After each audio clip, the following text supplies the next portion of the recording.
শুরুতে যে প্রশ্নটি আমি দেখতে পাচ্ছি সেটি হলো, কোরবানি কার উপর ওয়াজিব হয়, কি পরিমাণ সম্পদ থাকলে কোরবানি করতে হয়?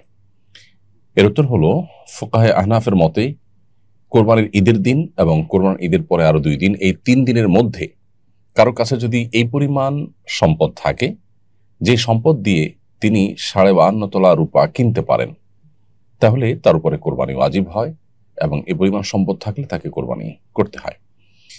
52.5 তোলা রূপা কেনার মতো যে অর্থ, সেটা ঠিক কত টাকা?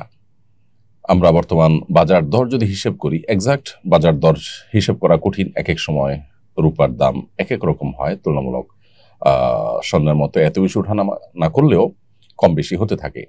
আনুমানিক 80 থেকে 85 হাজার টাকা এর কিছুটা কম বা বেশি এই রেঞ্জের কাছাকাছি অবস্থান করে 52 তোলা রূপার দাম। তো এই পরিমাণ নগদ অর্থ যদি কারোর থাকে কারোর কাছে এই কোরবানির দিনগুলোতে, অথবা এমন জিনিসপত্র, অলংকার, বসতবাড়ি কিংবা বসতবাড়ির বাইরে অতিরিক্ত জমি জমা, যেগুলো উপরে তার বসবাস, ভরণ পোষণ নির্ভরশীল না, এরকম অতিরিক্ত সহায় সম্পদ যদি থাকে, ব্যবসার মালামাল যদি থাকে, নগদ অর্থ যদি থাকে, তাহলে তার উপরে কোরবানি আবশ্যক হয়।